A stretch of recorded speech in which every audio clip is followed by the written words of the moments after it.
রেসিপিটি মাত্র 10 মিনিট হাতে থাকলেই বানিয়ে ফেলতে পারবেন। ভাত, রুটি, পরোটা সব কিছুর সাথে just wow. Good evening everyone, শতাব্দীর কিচেনে আপনাদের সবাইকে স্বাগত জানাই। আজকের রেসিপি চটপটা আলু ভেন্ডি। তাহলে চলুন শুরু করা যাক আজকের এই সহজ এবং সুস্বাদু রেসিপি। প্রথমে কড়াইতে সর্ষের তেল দিয়ে দেব। তেল গরম হয়ে গেলে দিয়ে দেব একটা শুকনো লঙ্কা, হাফ চামচ গোটা জিরে।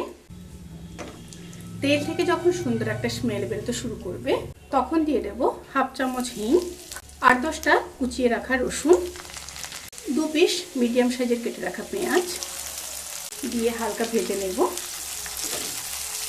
পেঁয়াজ রসুন যখন হালকা ভাজা হয়ে যাবে তখন দিয়ে দেব 2 পিস মিডিয়াম সাইজের কেটে রাখা আলু, 1 পিস মিডিয়াম সাইজের কেটে রাখা টমেটো, পরিমাণ মতো লবণ, 1 চামচ হলুদ গুঁড়ো দিয়ে খুব ভালোভাবে মিশিয়ে নেব। খুব ভালোভাবে মিশিয়ে নেওয়ার পরে এবার ঢাকা দিয়ে 1 থেকে 1.5 মিনিট লো টু মিডিয়াম স্টিমে হতে দেব।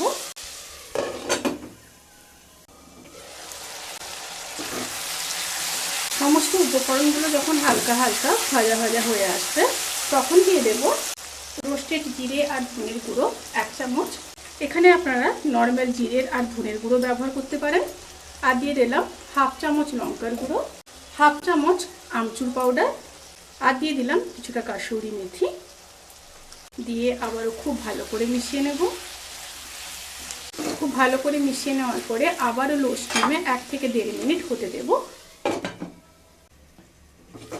মশলাগুলো যখন ভাজা ভাজা হয়ে যাবে তখন কেটে রাখা 250 গ্রাম ভেন্ডি দিয়ে দেব।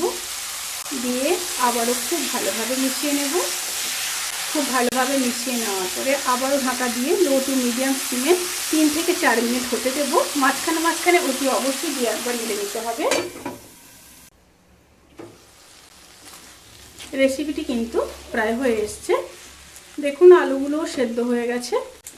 এই রেসিপিতে কিন্তু জল একদমই ব্যবহার করা যাবে না। এবার উপর থেকে কিছুটা ধনেপাতা দিয়ে দেব আর দিয়ে দেব হাফ চামচ গরম মশলার গুঁড়ো দিয়ে আবারও খুব ভালোভাবে মিশিয়ে নেব। খুব ভালোভাবে মিশিয়ে নিয়েছি। এবার গ্যাসের ফ্লেমটাকে অফ করে দেব।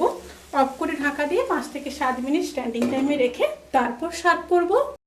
এই রেসিপিটি কেমন লাগলো প্লিজ কমেন্ট করে জানাতে কিন্তু ভুলবেন না।